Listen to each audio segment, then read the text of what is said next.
إن الحمد لله نحمده ونستعينه ونستغفره ونعوذ بالله من شرور أنفسنا وسيئات أعمالنا من يهده الله فلا مضل له ومن يضلل فلا هادي له وأشهد أن لا إله إلا الله وحده لا شريك له وأشهد أن محمدا عبده ورسوله يا أيها الذين آمنوا اتقوا الله حق تقاته ولا تموتن إلا وأنتم مسلمون يا أيها الناس اتقوا ربكم الذي خلقكم من نفس واحدة وخلق منها زوجها وبث منهما رجالا كثيرا ونساء واتقوا الله الذي تساءلون به والأرحام إن الله كان عليكم رقيبا يا أيها الذين آمنوا اتقوا الله وقولوا قولا سديدا يصلح لكم أعمالكم ويغفر لكم ذنوبكم ومن يطع الله ورسوله فقد فاز فوزا عظيما أما بعد فإن أصدق الحديث كتاب الله تعالى وخير الهدي هدي محمد صلى الله عليه وسلم وشر الأمور محدثاتها وكل محدثة بدعة وكل بدعة ضلالة وكل ضلالة في النار أما بعد. Donc le sujet de cette conférence a pour titre le Ramadan 2014. Quelle position adopter pendant le jour du doute? Pourquoi cette conférence? Car le croyant ne tombe pas deux fois dans le même trou. Comme l'a dit le prophète sallallahu alayhi wa sallam, et vous avez tous en tête les problèmes que les musulmans de France en particulier ont connus lors du début du Ramadan de l'année dernière. Personne ne savait quoi faire le jour du doute. La quasi-totalité des mosquées ainsi que leurs responsables entendaient tout et son contraire.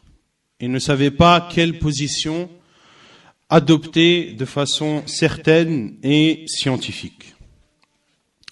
Et parce que ce scénario que l'on a connu malheureusement l'année dernière, il y a de fortes probabilités qu'il se réitère cette année, voire même amplifié, j'ai décidé de faire cette conférence afin de parler des différents jugements islamiques relatifs au mois du Ramadan et à la détermination du début de celui-ci ainsi que de sa fin. Tout d'abord, il est légiféré de prendre en compte les mois lunaires en islam. C'était même légiféré pour les gens du livre. Allah Azza wa Jal dit dans Surat Al-Baqarah, Ya ayyuha alladhina amanu kutiba alaykumus siyam kama kutiba ala alladhina min qablikum. Ô vous qui avez cru, le jeûne vous a été prescrit comme il a été prescrit à ceux qui vous ont précédés.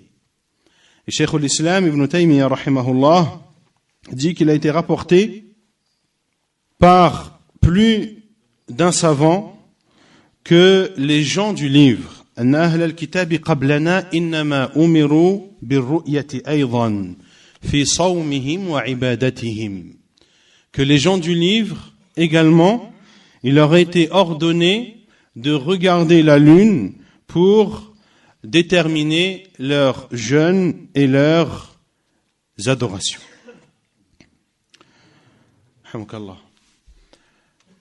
Cela a été légiféré pour ceux qui nous ont précédés et cela est également légiféré pour nous.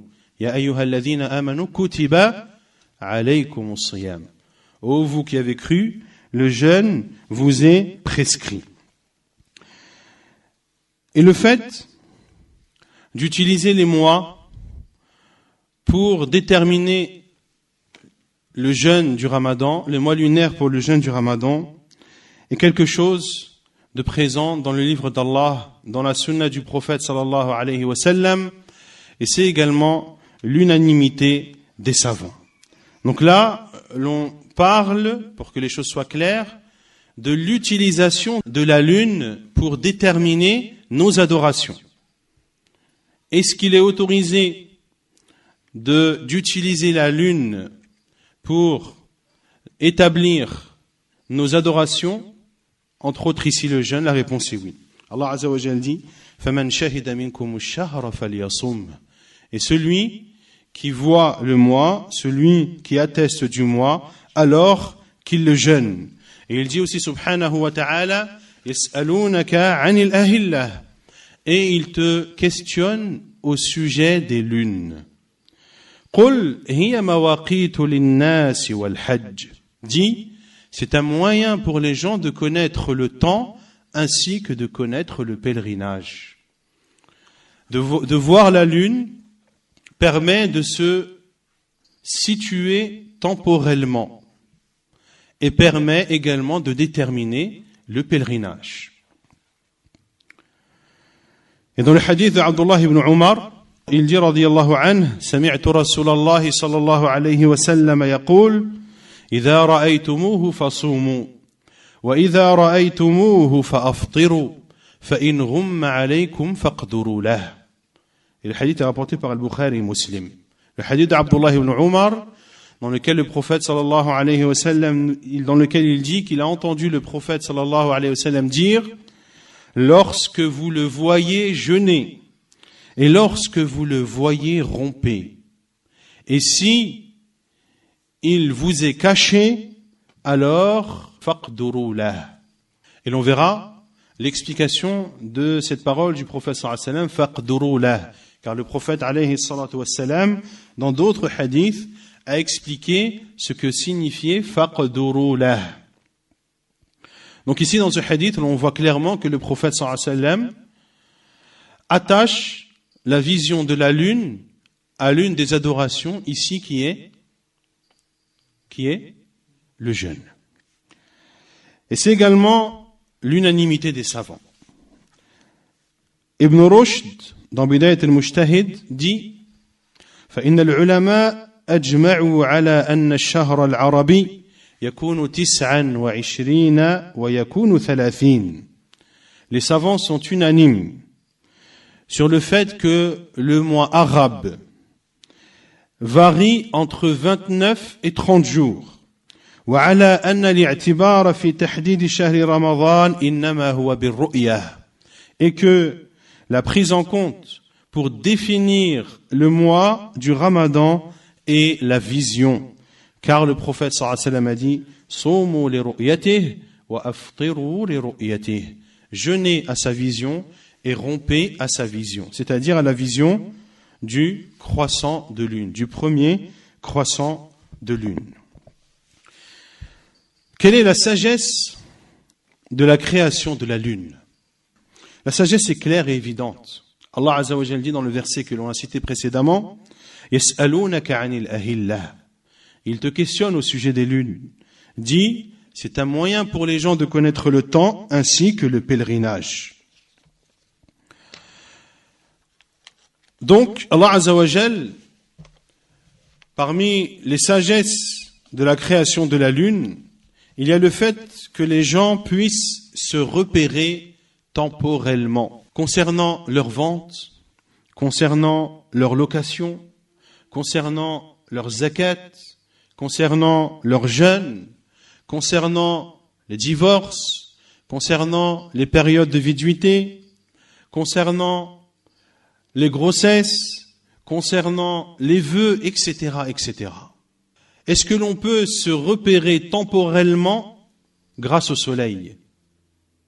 Oui ou non? Non. Le soleil se lève le matin et se couche le soir. En voyant le soleil, tu ne peux pas savoir où tu te situes dans ton mois. Tu ne peux pas savoir dans quel mois tu es et où tu te situes dans ton mois. Ce qui te permet, et ce qui permettait au temps du prophète sallallahu alayhi wa sallam aux gens de se repérer temporellement, c'était le hilal, c'était la lune, le premier croissant de lune, à travers lequel ils connaissaient le début de chaque mois lunaire. La pleine lune, à travers laquelle ils connaissaient la moitié du mois lunaire. Et ainsi les Arabes, et on voit ça dans les tafasir des ulama, que les Arabes divisaient la lune, et ça on l'avait vu dans les cours de Kitab al-Tawhid, divisaient la lune en combien de phases? Combien de phases? 28. Ainsi la lune, parmi les sagesses d'Allah Azza wa Jal dans sa création, il y a le fait que les gens puissent se repérer dans le temps. La lune, c'est un moyen simple et efficace. C'est un moyen qui permet à tout le monde de se repérer. Est-ce que tout le monde est concerné par le jeûne? Est-ce que tout le monde est concerné par les grossesses? Les gens sont concernés par le divorce, les gens sont concernés par les périodes de viduité, les gens sont concernés par les transactions commerciales. Ainsi, le commun des musulmans a besoin de se repérer temporellement.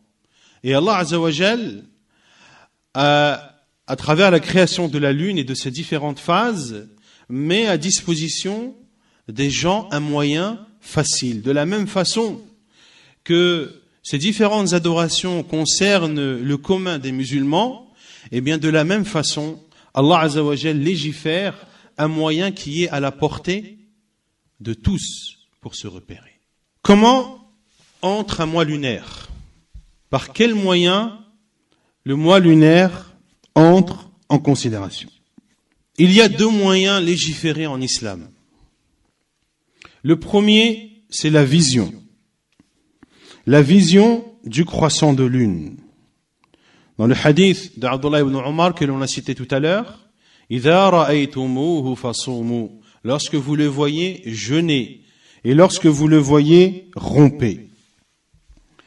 Et dans une autre version, le prophète sallallahu alayhi wa sallam a dit لا تصوموا حتى تروا الهلال ولا تفطروا حتى تروه فإن غم عليكم فاقدروا له.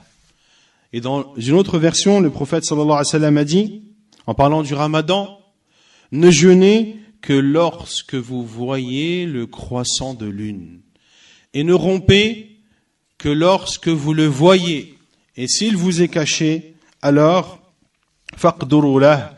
Et l'on verra tout à l'heure que faqduru lah, c'est-à-dire compléter alors le mois de 30 jours. Le mois du ramadan entre lorsque un témoin atteste de la vision de la lune. Lorsqu'un témoin digne de confiance et intègre atteste de la vision du croissant lunaire. Et c'est ainsi qu'a fait le prophète sallallahu alayhi wa sallam lorsqu'un bédouin a attesté de la vision de la lune et le prophète sallallahu alayhi wa sallam a ordonné aux musulmans de jeûner. Parmi ces hadiths également le hadith d'Abdullah ibn Umar rapporté par l'imam Abu Daoud dans ses Sunan, un hadith authentique dans lequel il dit radiyallahu anhu ترى الناس الهلال فأخبرت رسول الله صلى الله عليه وسلم أني رأيته فصامه وأمر الناس بصيامه. Abdullah ibn Umar radiyallahu anhu dit, les gens scrutaient le croissant de lune. Les gens regardaient le ciel à la recherche du croissant de lune. Puis, j'ai informé le prophète sallallahu alayhi wa sallam que je l'ai vu. Qui a informé? Abdullah ibn Umar. J'ai informé le prophète sallallahu alayhi wa sallam que je l'ai vu. Il a alors jeûné et a ordonné aux gens de jeûner. Ceci concernant le début du mois du Ramadan. Certains savants disent qu'il faut pour le début et pour la fin 2 témoins. Et d'autres savants disent qu'il n'y a qu'un témoin qui est demandé, et pour preuve ce hadith de Abdullah ibn Umar et bien d'autres. Concernant l'entrée du mois de Shawwal, la fin de Ramadan et le début de Shawwal, ici, il est nécessaire d'avoir le témoignage de 2 témoins intègres et dignes de confiance. Et ceci fait partie des sujets dans lesquels les 4 écoles sont d'accord sur son obligation, et c'est la parole de la grande majorité des savants. Leur preuve est ce qui est rapporté par un des compagnons radiyallahu anhu, lorsqu'il dit que les gens ont divergé concernant la fin du Ramadan. 2 bédouins sont venus et ont attesté auprès du prophète sallallahu alayhi wa sallam qu'ils avaient vu le croissant de lune la veille. Le prophète sallallahu alayhi wa sallam a ordonné aux gens de rompre leur jeûne et de se rendre vers le lieu de prière pour accomplir la prière de l'Eid. Et ici, il y a un autre sujet dans lequel on ne rentrera pas. Lorsque l'on informe de la vision du croissant lunaire le jour de l'Eid, le matin de l'Eid, que doit-on faire? Doit-on rompre et aller prier?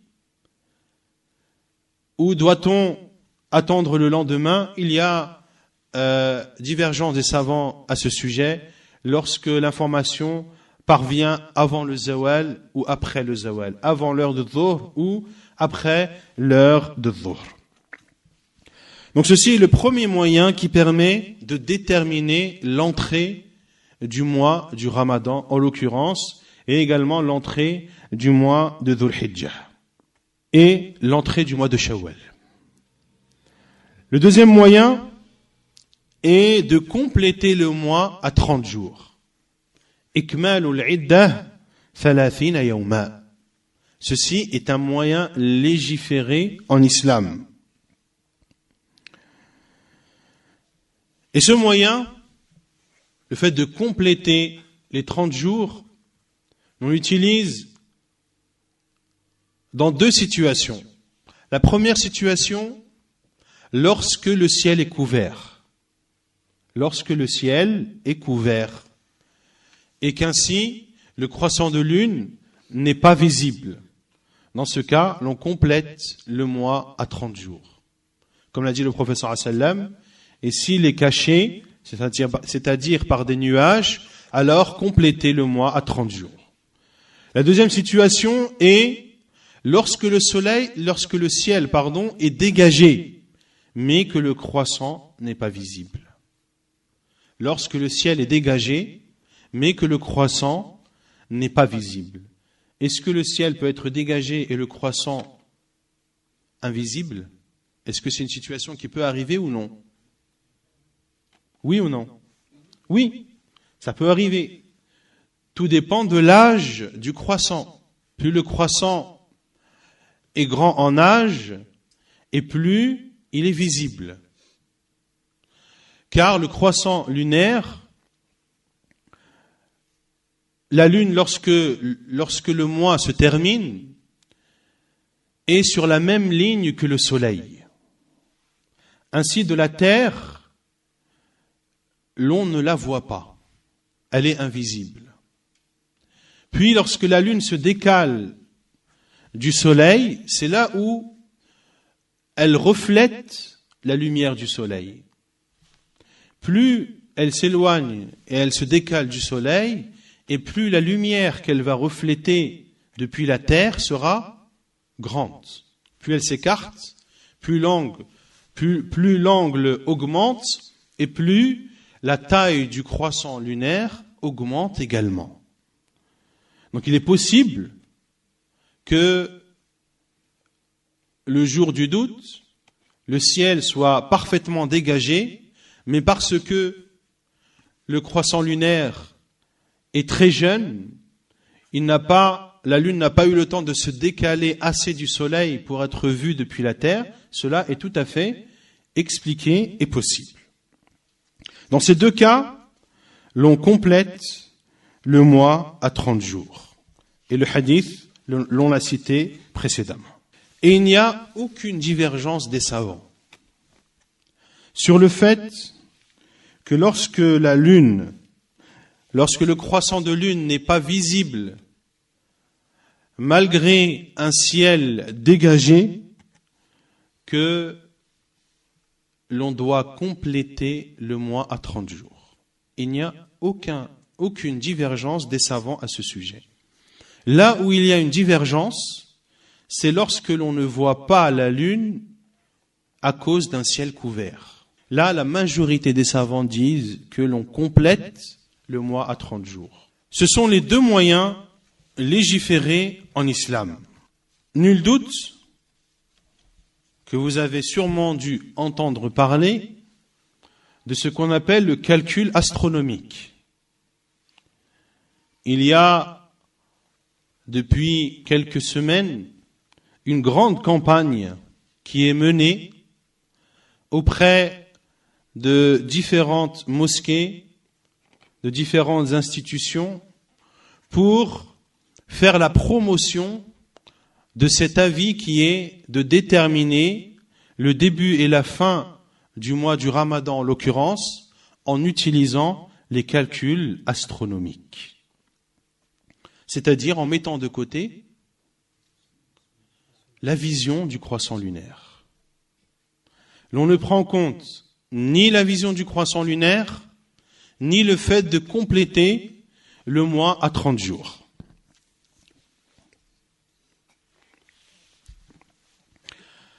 Concernant ce sujet des calculs astronomiques, les savants de l'islam, les 4 écoles, ainsi que la quasi-majorité des savants, et cela à l'unanimité des salafs, que l'utilisation des calculs astronomiques pour déterminer le début et la fin du mois du Ramadan ou autre, comme le mois de Shawwal et le mois de Dhul Hijjah, que cela n'est pas légiféré. Que cela n'est pas légiféré et que cela est interdit. Et l'on va citer différentes paroles de savants à ce sujet.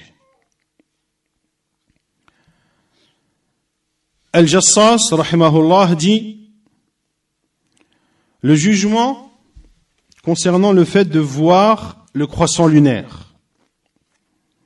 Parce que les adorations concernent la masse des musulmans, il n'est pas possible que le moyen qui leur permet de connaître les mois ne soit connu que d'une infime partie des gens. Qui maîtrise les calculs astronomiques ? Est-ce la masse des gens ou est-ce une poignée de personnes ? Or, les adorations concernent tout le monde. Les prières, est-ce qu'elles concernent tout le monde ? Oui. Le prophète sallallahu alayhi wa sallam nous a expliqué de façon très claire comment déterminer les horaires de prière. La prière du Fajr, la prière du Dhuhr, de l'Asr, de l'Maghrib et de l'Isha. Il est à la portée de tout le monde de connaître et de pouvoir déterminer les heures de prière. Il suffit de lire les hadiths et pour la prière de l'Fajr par exemple, ou la prière de l'Isha, avoir quelques explications de savants. Concernant le Dhuhr, également quelques explications. Le Asr, c'est lorsque l'ombre d'une chose est égale à cette même chose. L'heure du Maghrib, lorsque le disque solaire disparaît à l'horizon. L'heure de l'Isha, lorsque le crépuscule rouge disparaît à l'horizon. Et le Fajr, il y a le Fajr Sadiq et le Fajr Kadhib. Et le Fajr Sadiq, c'est cette lumière, cette lueur blanche qui apparaît à l'horizon de façon horizontale et qui ne cesse d'augmenter jusqu'à ce que le soleil se lève. Et il dit aussi, rahimahullah, فالقائل باعتبار منازل القمر وحساب المنجمين خارج عن حكم الشريعة وليس هذا القول مما يسوغ الاجتهاد فيه لدلالة الكتاب ونص السنة وإجماع الفقهاء على خلافه. Il dit également celui qui opte pour l'avis de déterminer les phases lunaires, autrement dit les calculs astronomiques, cela sort du cadre de la législation musulmane. Et ce n'est pas une parole Et ce n'est pas un sujet dans lequel il est autorisé d'apporter un effort de réflexion, car les preuves dans le livre et dans la sunna et le consensus des juristes de l'islam va à l'encontre de cet avis. Un avis dans lequel il y a des preuves dans le Coran, dans la sunna du prophète sallallahu alayhi wa sallam, et ajouter à cela l'unanimité des savants, est-ce que l'on accepte encore que quelqu'un vienne apporter un effort de réflexion ou apporter un avis contraire à tout cela? Non. Cela est rejeté d'office. Ibn Rushd, dans Bidayat al-Mujtahid, il dit rahimahullah: لا يجوز لأحد أن يعول في صومه وفطره على الحساب فيستغني عن النظر إلى الأهلة بإجماع من العلماء. Il dit rahimahullah, il est interdit à quiconque de se baser dans son jeûne et dans la rupture de son jeûne sur les calculs au détriment de la vision du croissant lunaire, et ceci à l'unanimité des savants. Donc, de prendre en compte les calculs astronomiques n'est pas légiféré en islam. Et ceux qui soutiennent cet avis apportent bien sûr des ambiguïtés. Ils apportent des ambiguïtés pour tromper leur interlocuteur et pour présenter cet avis comme étant un avis qui doit être pris comme étant un avis respectable, et que, quand bien même l'on ne serait pas d'accord avec cet avis, eh bien on se doit d'appliquer les comportements de la divergence. Et l'on a vu que un sujet comme la détermination du mois du Ramadan, du début et de sa fin, il y a des preuves dans le Coran, des preuves dans la sunna du prophète sallallahu alayhi wa sallam, l'unanimité des savants. Celui qui apporte une parole contraire à cela, sa parole est rejetée, quel qu'il soit. Et les fatwas des savants sont extrêmement nombreuses à ce sujet. Ils disent même s'il fait partie des grands savants, l'on rejette cette parole et l'on n'applique pas le respect de la divergence. Car le respect de la divergence a lieu lorsque les deux avis sont basés sur des preuves du Coran, de la Sunna, etc., etc. Et que c'est la compréhension qui diffère de ces textes. À ce moment, oui, l'on applique le respect de la divergence. Et l'on donnera un exemple concret de ces sujets qui font partie des sujets où il y a de la divergence, mais dans lequel l'on se doit de se respecter mutuellement les uns les autres. Quant à la prise en compte du calcul astronomique, il n'y a pas de respect à avoir et il n'y a pas de reconnaissance à avoir vis-à-vis de ceux qui adoptent cet avis. Quelles sont leurs ambiguïtés? Parmi leurs ambiguïtés,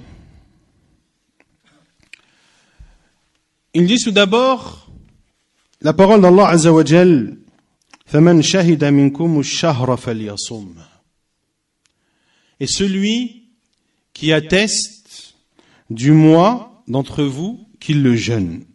Et ils ont dit, ash-shuhud ici, c'est la connaissance. À partir du moment où tu prends connaissance du croissant de lune, quel que soit le moyen que tu utilises. Et le sens de ash-shuhud en arabe a plusieurs sens. Et parmi ces sens, la vision, celui d'entre vous qui le voit. Et ce sens linguistique a-t-il été attesté et appuyé par la sunna du prophète sallallahu alayhi wa sallam? Oui ou non? Le prophète sallallahu alayhi wa sallam a dit: Idha ra'aytumuhu fasumu. Lorsque vous le voyez, alors jeûnez. Et lorsque vous le voyez, alors rompez.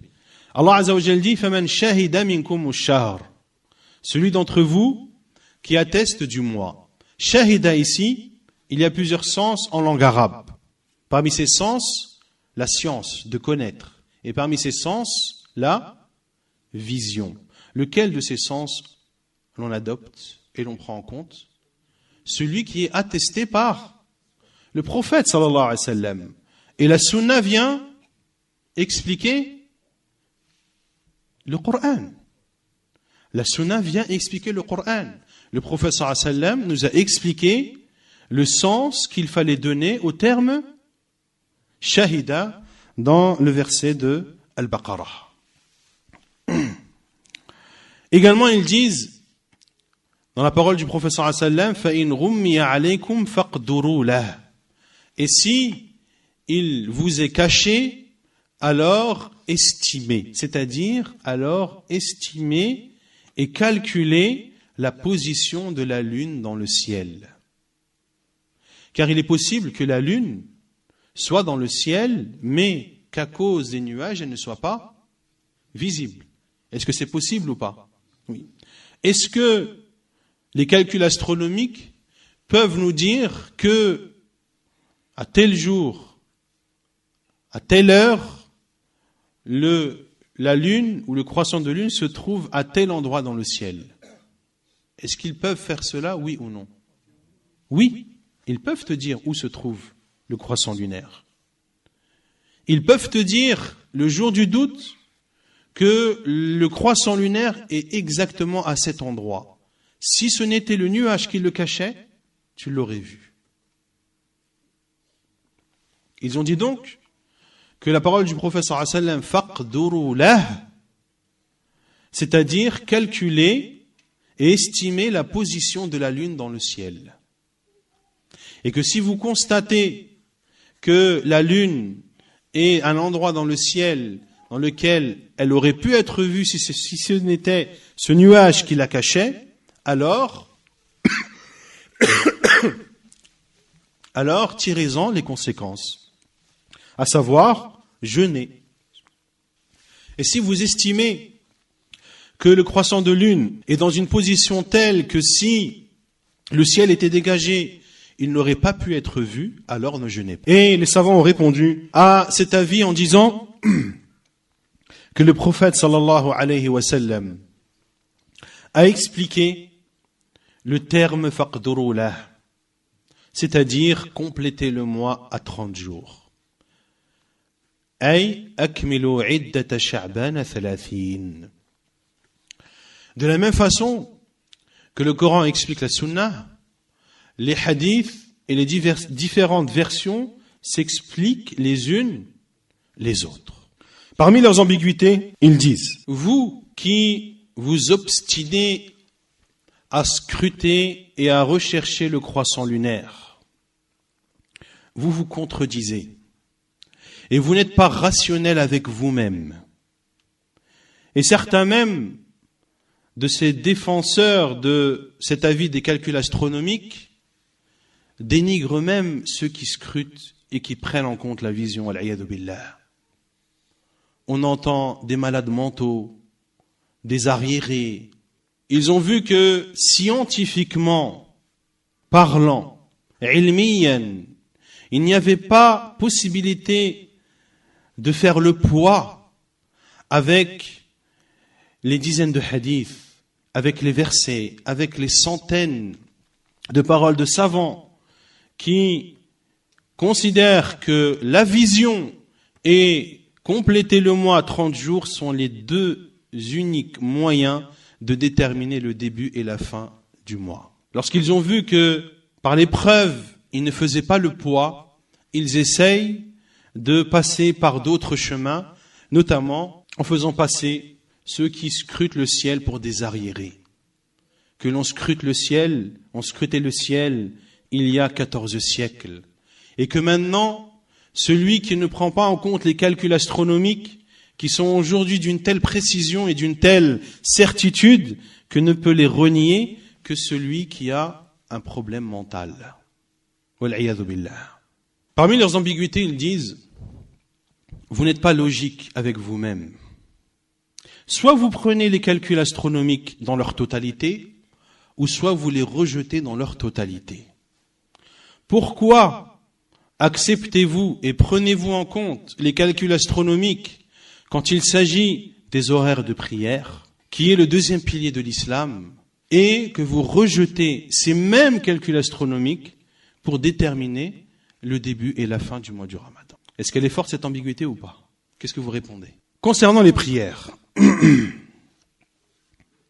tout d'abord, l'on ne peut comparer le sujet de la prière et du jeûne. Car il n'y a pas d'analogie possible sur un sujet dans lequel, l'on a dit, il y a des preuves dans le Coran, dans la Sunna et à l'unanimité des savants. Ensuite, la deuxième réponse à cela est que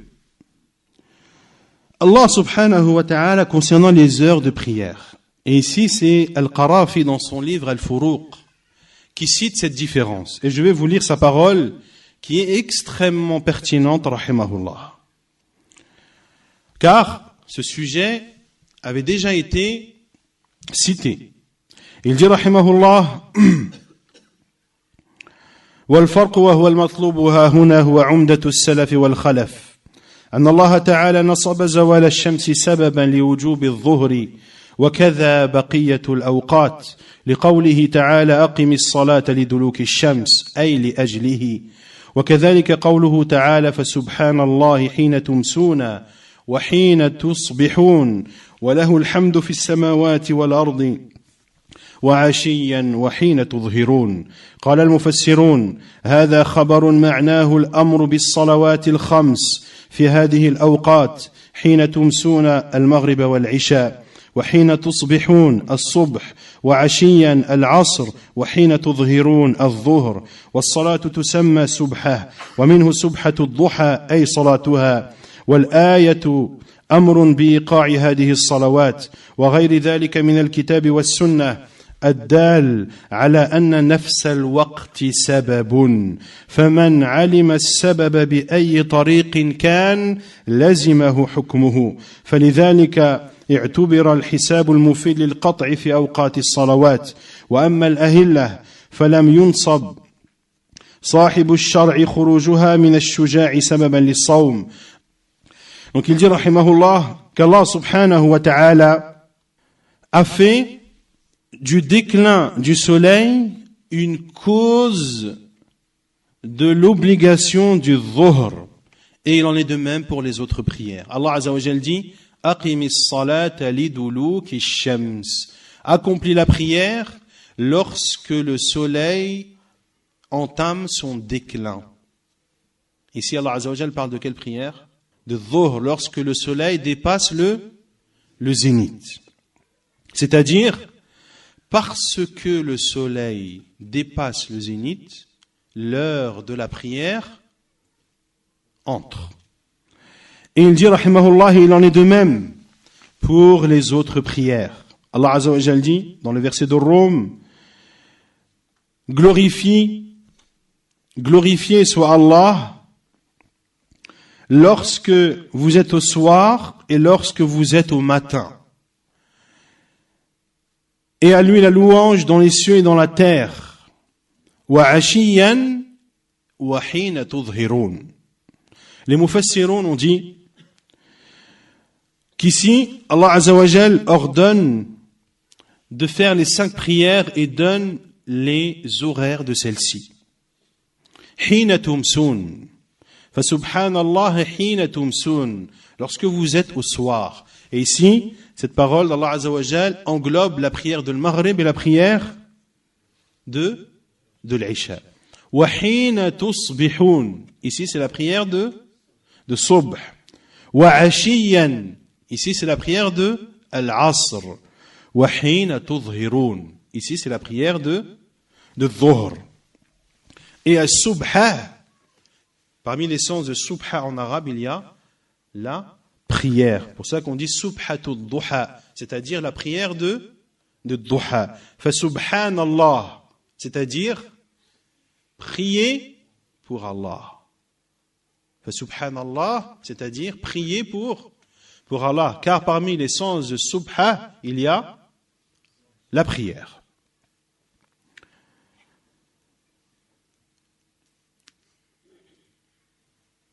Donc ici, ce verset prouve que la cause en elle-même, que l'heure en elle-même est une cause pour entamer et pour faire sa prière. Lorsque cette cause est connue par n'importe quel moyen, eh bien, il est obligatoire de le mettre en pratique. Ici, Allah Azza wa Jal nous donne les moments dans lesquels les heures de prière commencent. Lorsque ce moment est connu, par n'importe quel moyen, l'on se doit de prier en conséquence. Quant au hilal, quant à la lune, Allah Azza wa Jal ne nous dit pas de jeûner lorsque la lune se décale du soleil. Mais lorsque l'on voit le croissant lunaire. Lorsque l'on voit le croissant lunaire. فَمَنْ شَهِدَ أي فَمَنْ رَأَى صُومُوا لِرُؤْيَتِهِ لَا تَصُومُوا حَتَّى تَرَوُا الْهِلَالِ. Ne jeûnez pas jusqu'à ce que vous voyez le croissant lunaire. Et le croissant lunaire, il y a deux définitions. Il y a la définition astronomique et la définition religieuse. Le croissant lunaire, à partir du moment où la lune se décale du soleil, ne serait-ce que de quelques degrés, eh bien, cela est appelé astronomiquement un croissant de lune.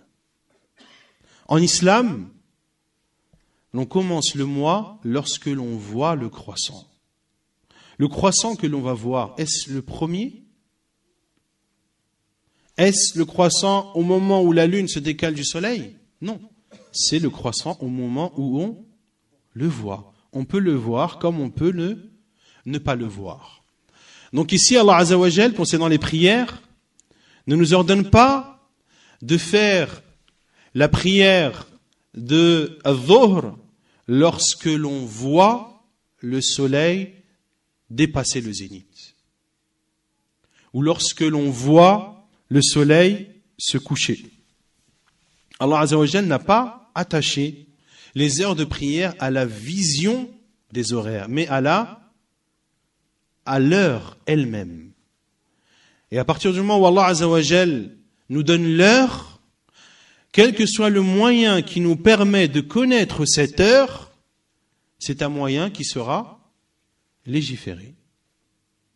D'où le fait qu'il n'est pas incohérent d'utiliser des calculs astronomiques pour définir les heures de prière et ces mêmes calculs astronomiques les rejeter pour la définition du mois lunaire. Il n'y a, walhamdulillah, aucune contradiction à cela.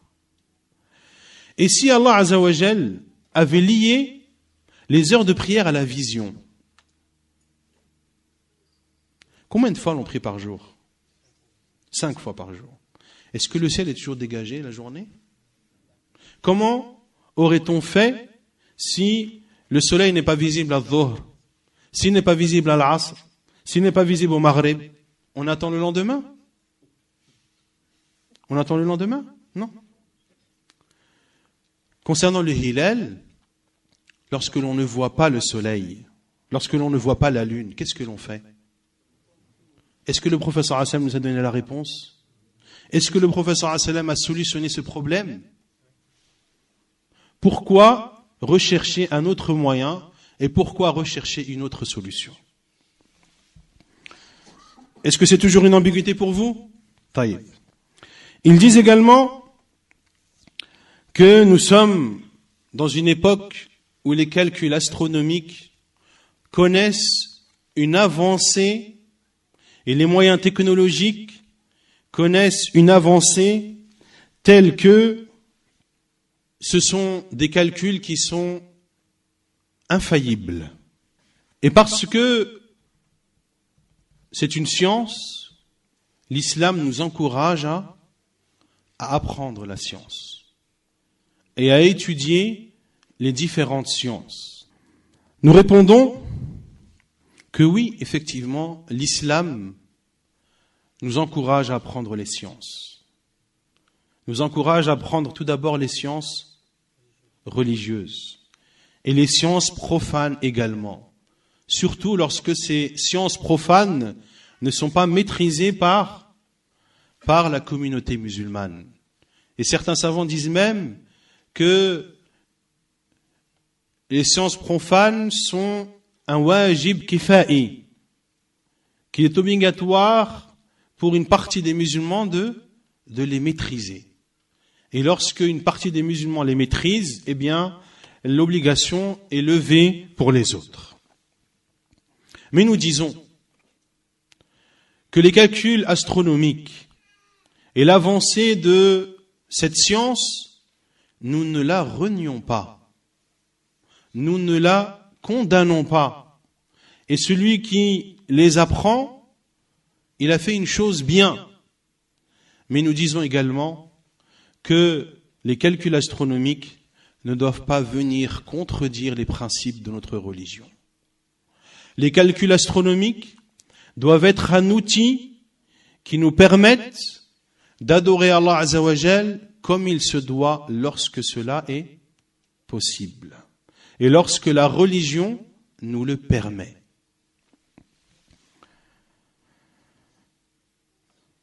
Ils disent également que les calculs astronomiques est le moyen qui va permettre aux musulmans d'être enfin unis et d'être une seule et même communauté dans le moment où ils jeûnent et dans le moment où ils rompent leur jeûne.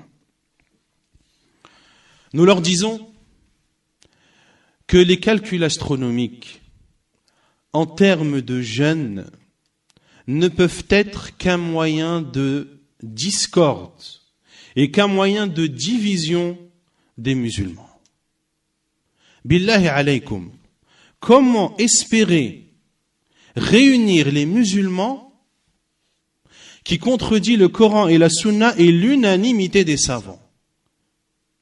Billahi alaykum, est-ce que cela rationnellement est possible? Deux avis.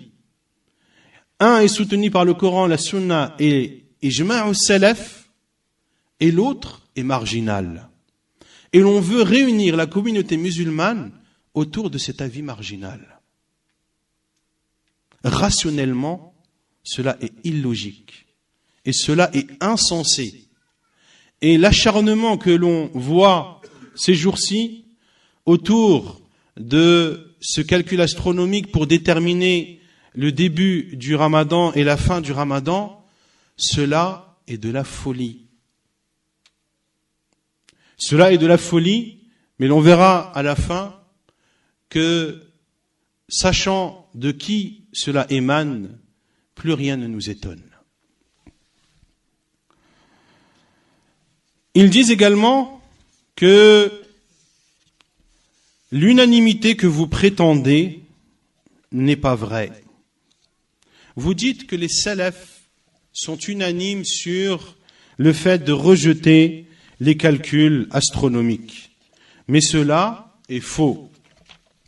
Et ils apportent pour preuve la parole d'un tabi'i qui est Mutarrif ibn Abdullah ibn Shikhir rahimahullah. Ils disent que Mutarrif ibn Abdullah ibn Shikhir fait partie des tabi'in. Donc il fait partie du siècle des salaf. Les salaf, ce sont les 3 siècles. Le siècle du prophète sallallahu alayhi wa sallam, puis le siècle qui l'a suivi et le siècle qui l'a suivi. Donc, l'unanimité que vous prétendez n'est pas vraie. Que répond l'imam Ibn Abd al-Barr, rahimahullah ta'ala?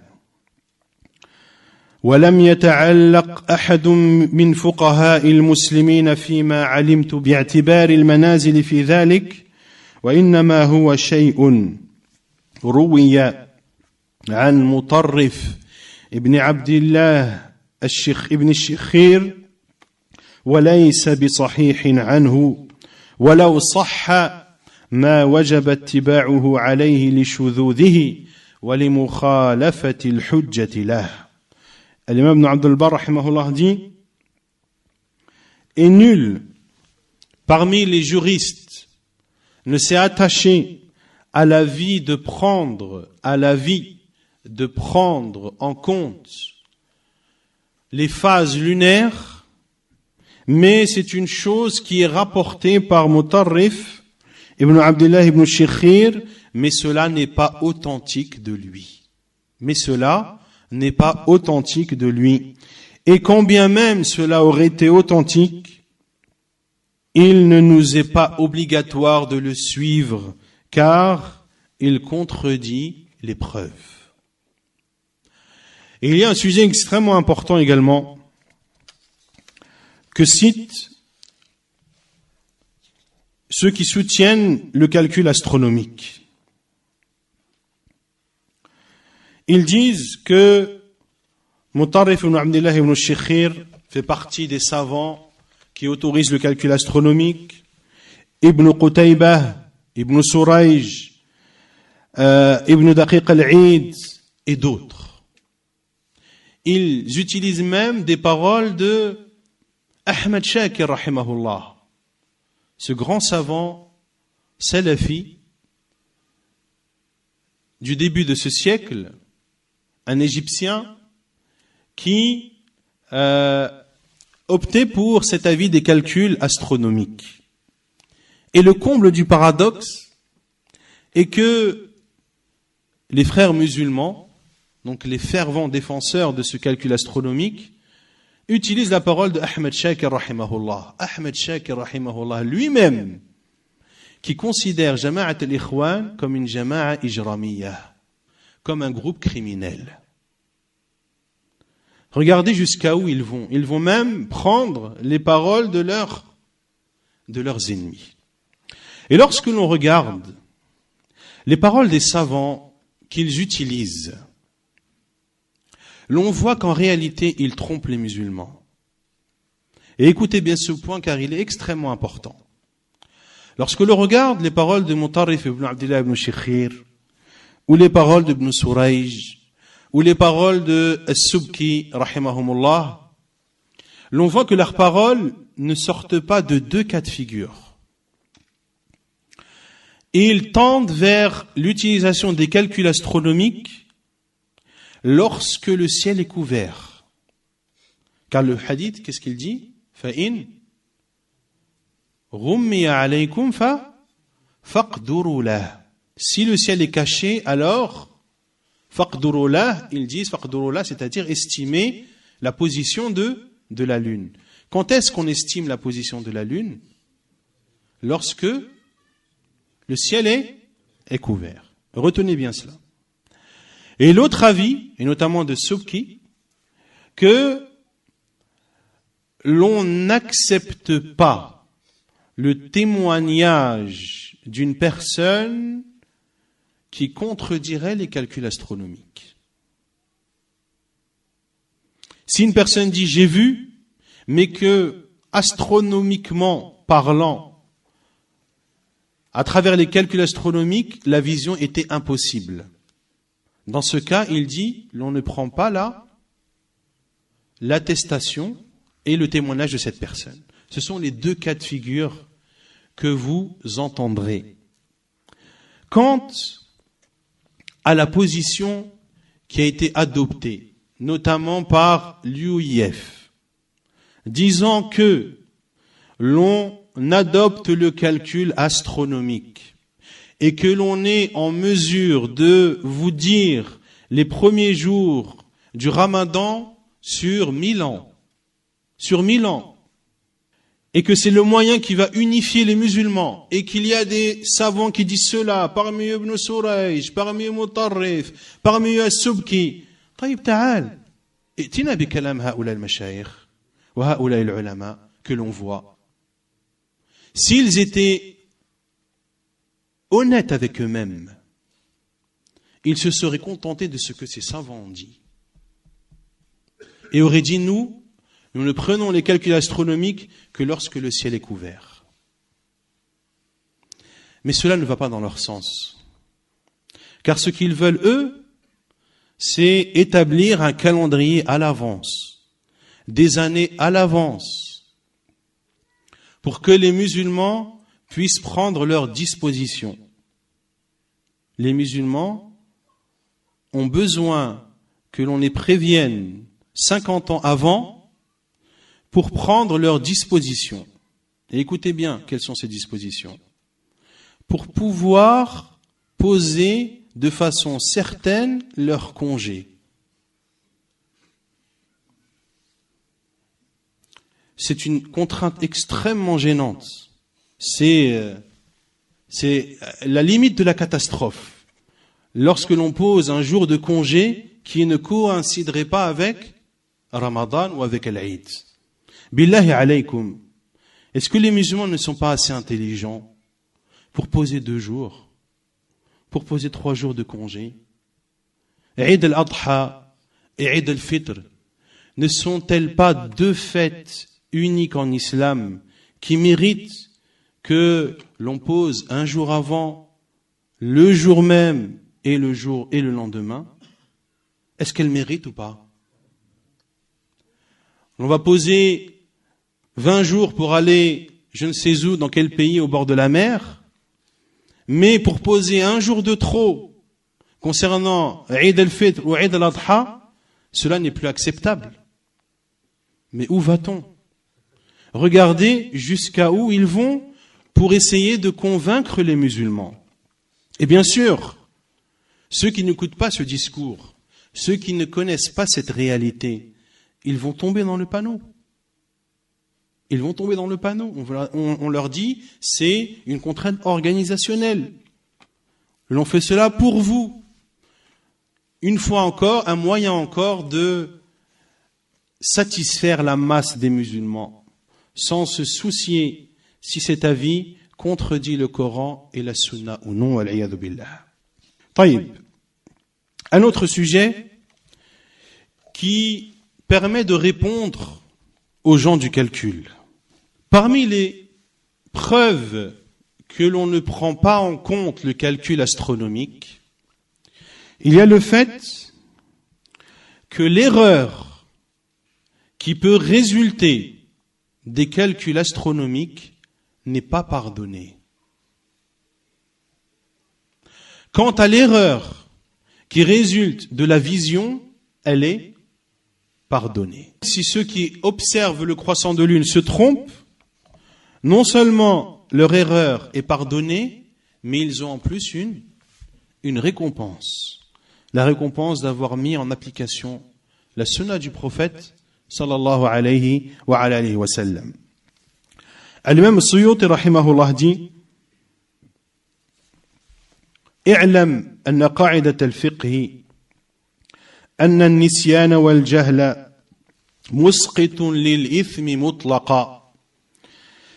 Et sache que la règle en fiqh est que l'oubli et l'ignorance font en sorte que le péché n'est pas pris en compte. أما لو وقع الغلط بسبب الحساب فإنه لا يجزئ بلا شك لتفريطهم وسواء تبين لهم ذلك بعد العاشر أو فيه في أثناء الوقوف أو قبل الزوال فوقفوا عالمين. Puis il dit rahimahullah, par contre, si l'erreur réside à cause des calculs, alors cette erreur n'est pas pardonnée sans aucun doute. Et quand on dit cette erreur n'est pas pardonnée, bien sûr si la personne ne se repent pas. L'on parle ici de l'erreur.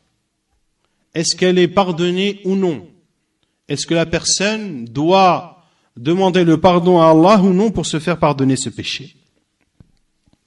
Et il dit, rahimahullah, litafritihim. Pourquoi? Parce qu'ils ont commis une erreur en soi lorsqu'ils ont utilisé les calculs. Le Cheikh Ibn Baz, rahimahullah, dit,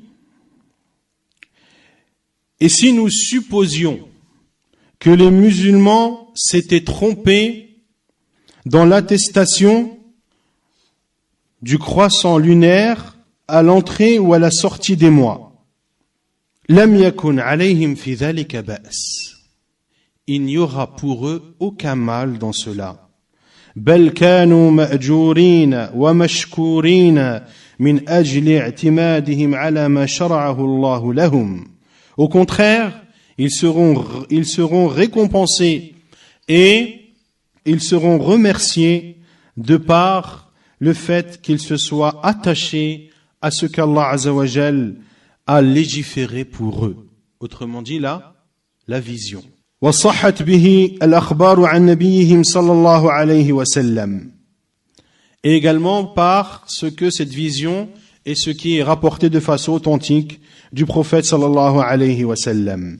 ولو تركوا ذلك لأجل الحاسبين مع قيام البينة الشرعية برؤية الهلال دخولا أو خروجا لكانوا آثمين وعلى خطر عظيم من عقوبة الله عز وجل لمخالفتهم ما رسمه لهم نبيهم وإمامهم محمد بن عبد الله صلى الله عليه وعلى آله وسلم التي حذر الله منها في قوله فليحذر الذين يخالفون عن أمره أن تصيبهم فتنة أو يصيبهم عذاب أليم.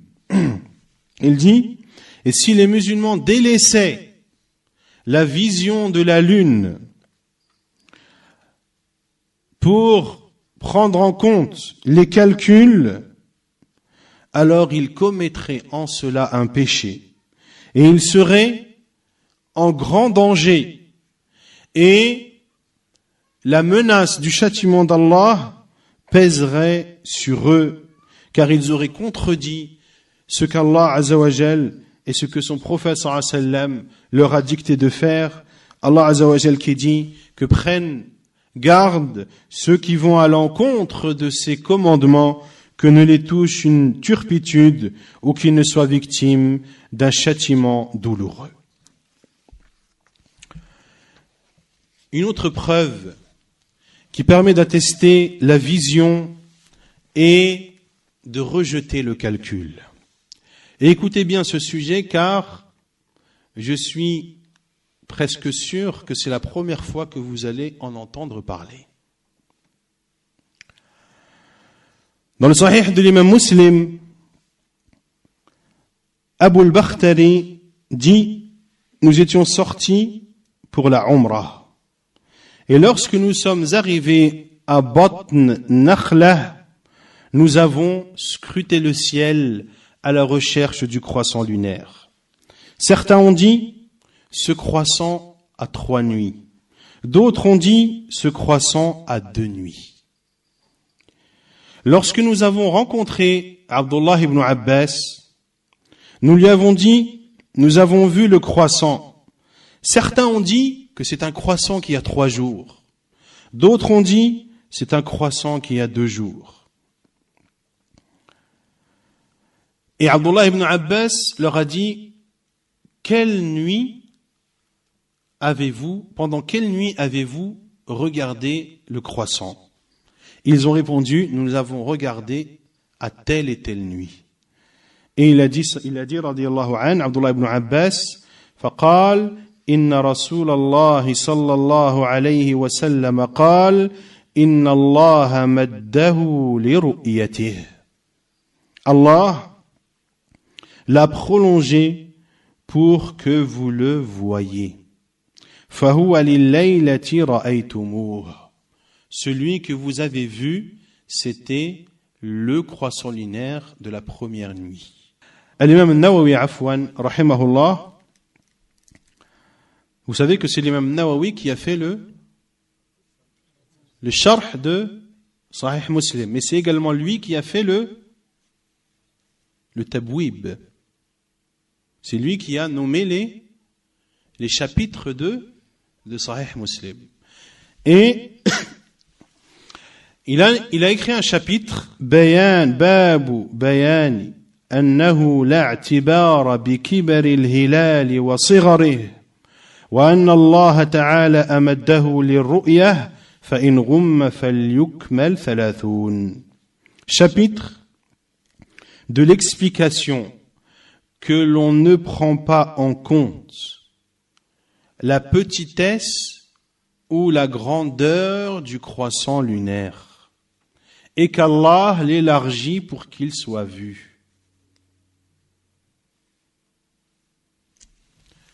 Plus les jours avancent et plus le croissant grandit. Ici, ces personnes ont divergé. Est-ce que c'était un croissant de 3 jours ou de 2 jours? Et Abdullah ibn Abbas radiyallahu anhu leur a dit, c'est le croissant. C'est le premier croissant que vous avez vu. Et l'imam Nawawi rahimahullah a dit, le chapitre ne prend pas en compte la grandeur ou la petitesse du croissant. Et Abdullah ibn Abbas a répondu, le prophète sallallahu alayhi wa sallam a dit, Inna Allah maddahu lirru'yah. Allah l'a allongé pour qu'il soit vu. Autrement dit, ici Abdullah ibn Abbas leur a informé que cette situation avait déjà eu lieu en présence du prophète sallallahu alayhi wa sallam. Et que des compagnons n'étaient pas d'accord sur l'âge de ce croissant lunaire. Et le prophète sallallahu alayhi wa sallam leur a répondu que c'est Allah qui a élargi ce croissant pour qu'il soit vu. On ajoute une autre chose qui va dans ce même sens. Dans un hadith authentifié par Sheikh al-Albani rahimahullah, dans le hadith d'Abdullah ibn Mas'ud رضي الله عنه قال رسول الله صلى الله عليه وسلم من اقتراب الساعة انتفاخ الأهلة من اقتراب الساعة انتفاخ الأهلة. Parmi les signes précurseurs de l'heure, le gonflement du croissant. Le fait que le croissant paraisse plus gros qu'il ne doit l'être. Et que cela fait partie des signes de la fin des temps. Taïb. On s'adresse aux astronomes, à ceux qui ont atteint l'apogée dans les calculs astronomiques. Expliquez-nous, comment est-ce que le croissant lunaire peut apparaître plus gros qu'il ne doit l'être? De la bouche du prophète sallallahu alayhi wa sallam. Et que cela fait partie des signes de l'heure. Expliquez-nous. Ils seront impossibles de le faire. Et cela nous montre la grandeur d'Allah Azza wa Jal. Et qu'Allah Azza wa Jal est capable de toutes choses. Et ces choses extraordinaires, si l'on prend en compte les calculs astronomiques, elles ne seront plus perceptibles. Et elles ne seront plus visibles. La lune s'est-elle fendue au temps du prophète sallallahu alayhi wa sallam? Comment est-ce qu'on explique cela astronomiquement? Que la lune se fend en deux, une partie à droite, une partie à gauche. Des bédouins l'ont vu. Un miracle accordé au prophète sallallahu alayhi wa sallam. Est-ce qu'Allah Azza wa Jal accorde des miracles aux saints? Karamatul awliya, n'est-ce pas un chapitre dans la croyance musulmane?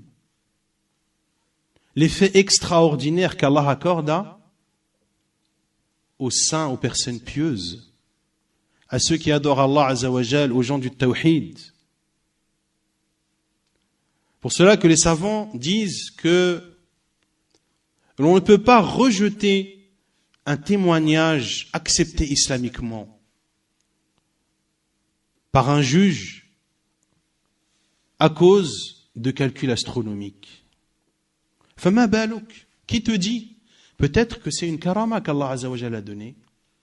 C'est peut-être un fait extraordinaire que tu ne pourras jamais expliquer par les calculs.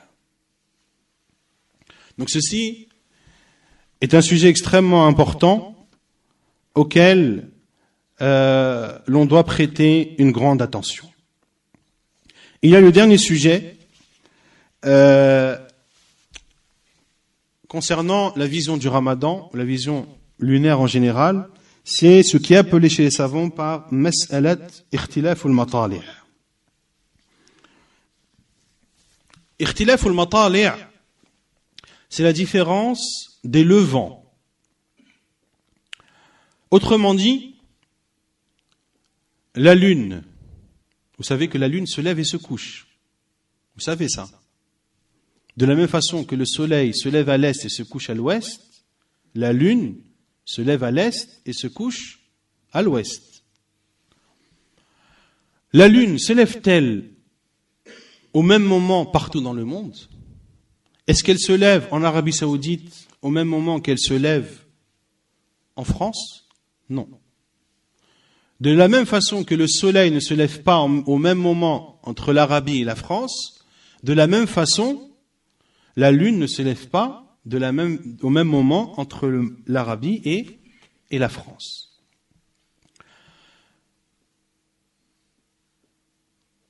Est-ce que l'on prie à la même heure? Non. Est-ce que l'on doit jeûner ensemble?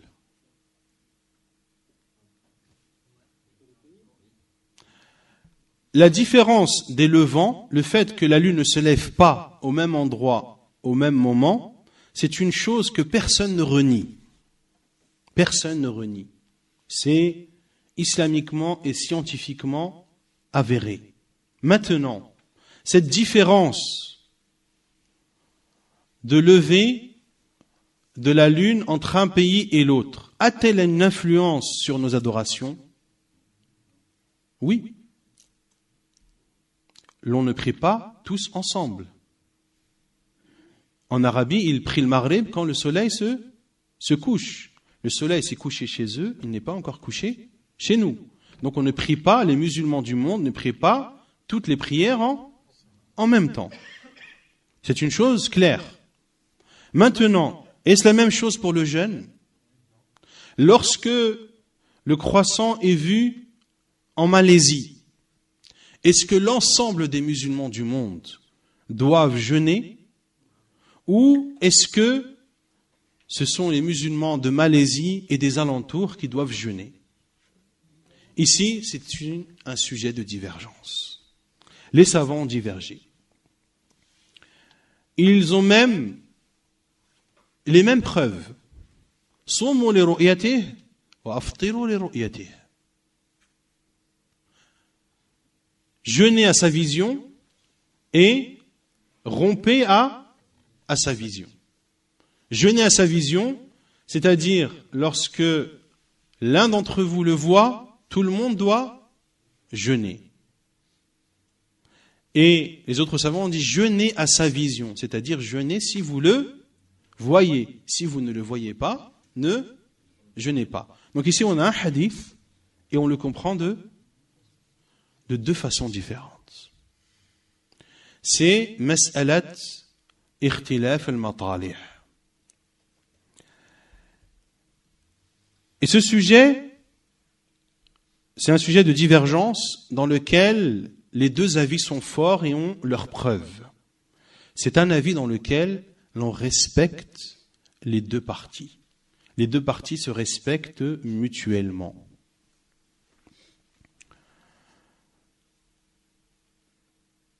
Maintenant, il y a une fatwa de Lajna Da'ima qui dit que en 14 siècles, il n'est pas connu que les musulmans aient jeûné en suivant une seule et même vision. Et concernant les deux avis, la majorité des savants considèrent que lorsqu'un pays le voit, l'ensemble des musulmans jeûnent. Et les autres savants, qui sont moins nombreux, disent non, chaque pays a sa vision. Maintenant, le premier avis. Même certains savants qui considèrent que c'est le plus juste, et c'est celui qui est le plus soutenu par les preuves, ils disent, mais c'est quelque chose d'impossible. C'est quelque chose qui n'a jamais eu lieu. Même Cheikh Al-Albani, rahimahullah, qui dit qu'à défaut de réunir les musulmans du monde entier, au moins qu'ils soient unis dans leur pays. Au moins qu'ils soient unis dans leur pays. Et c'est ce que font la quasi-majorité des pays musulmans. Les pays musulmans ont leur observatoire. Le Maroc, par exemple, se tient à sa vision. S'il voit la lune, il déclare. S'il ne voit pas la lune, il complète le mois. Sans prêter attention à ce que ses voisins ont vu ou non. De même l'Arabie saoudite, ils se basent sur leur vision. Ils ont des observatoires, des observateurs afouan, qui sont rodés dans la recherche du croissant lunaire, et lorsqu'ils l'ont vu, ils vont dans le palais de justice pour donner leur témoignage auprès d'un juge musulman. Puis le juge musulman, vu qu'il est mandaté par le gouverneur, proclame ou non le début du mois du Ramadan ou la fin, par exemple. Donc, de façon concrète, ce qui se fait, et je dirais aussi ce qui s'est toujours fait, de façon concrète, c'est que chaque pays a sa vision. Maintenant, concernant la France, on va terminer par cela, Inch'Allah ta'ala, car le temps est court. De façon concrète, le jour du doute, 29e jour de Sha'ban. Cette nuit-là, ou ce soir-là, il sera déterminé si le lendemain c'est le premier jour du Ramadan ou si le Ramadan sera le dimanche 29. Quels sont les différents cas de figure? Le premier cas de figure, l'on n'accepte pas la détermination du mois du Ramadan ou de la fin du Ramadan par les calculs astronomiques. L'on a vu, à travers cette conférence, que cet avis, l'on le rejette catégoriquement. La na'tabiru bihi. Et si ce n'était le temps qui était court, je vous aurais lu les fatwas de différents savants et de Lajna Da'ima sur le fait que l'on n'accepte pas la détermination du mois du Ramadan ou de la fin du Ramadan par les calculs astronomiques. Cela, il faut que vous en ayez la certitude. C'est un avis qui est rejeté en islam. Et l'UOIF, en s'obstinant dans cela, divise les musulmans de France. Pour cela que je vous dis que il nous reste qui? Le CFCM, qui est, qu'on le veuille ou non, l'institution qui représente officiellement les musulmans de France. Ils ont des antennes régionales et ils ont une antenne nationale. Ils sont reconnus par les autorités françaises. Lorsqu'ils disent A, tous les médias disent A. Lorsqu'ils disent B, tous les médias disent B. Tous les médias confondus. Journal de 20 heures, les journaux, tout ce que vous voulez. Ils nous représentent, à tort ou à raison, bien ou mal, là n'est pas la question.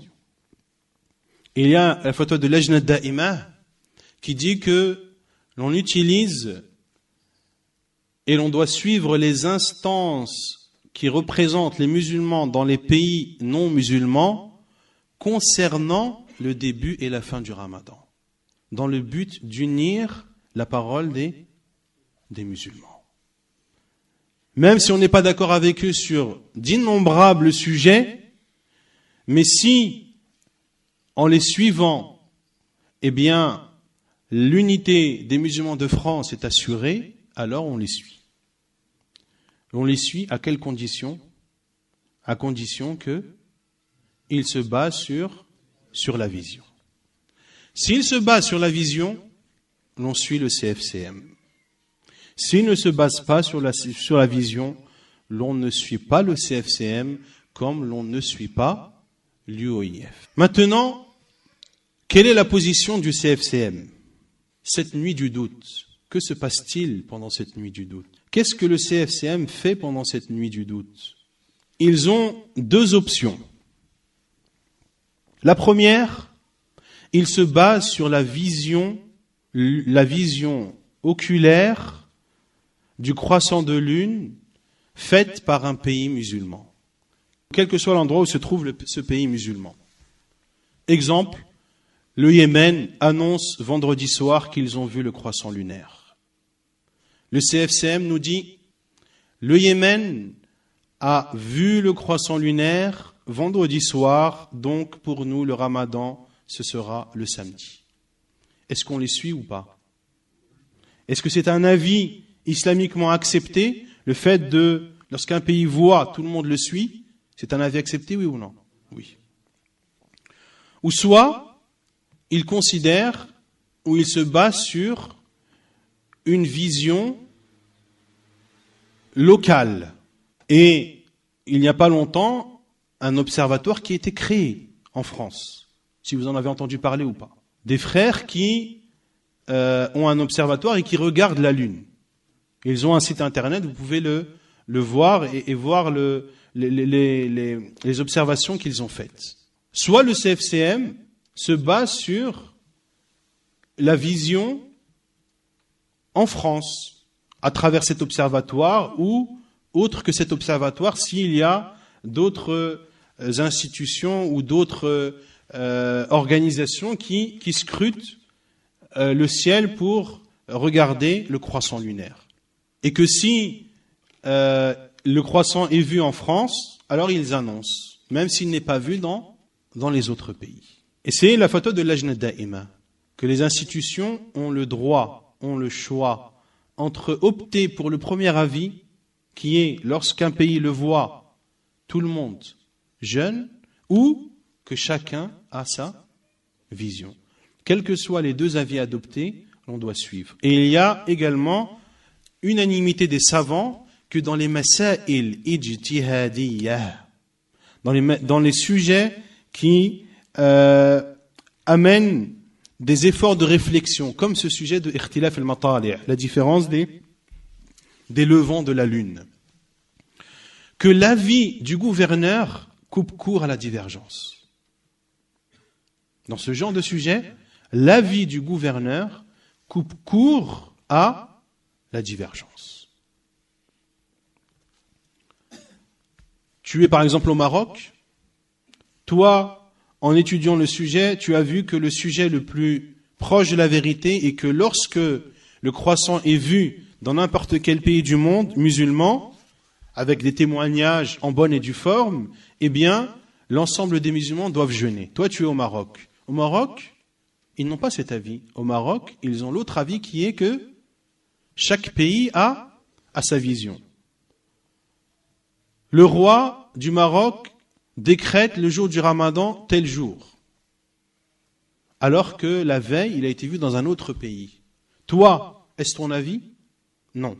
Dois-tu suivre le gouverneur? Oui, car l'avis du gouverneur vient couper court à la divergence. Et c'est comme cela que les musulmans restent unis. Et c'est comme cela que les musulmans restent unis. Donc voilà les différents cas de figure qui peuvent avoir lieu pendant cette nuit du doute, en espérant que les choses sont maintenant plus claires dans vos esprits, et on demande à Allah Azza wa Jal de nous montrer la vérité comme telle et de la suivre, et de nous montrer le mal comme tel et de nous en abstenir. Wallahu a'lam. Wa sallallahu wa sallam wa baraka ala nabiyyina Muhammad.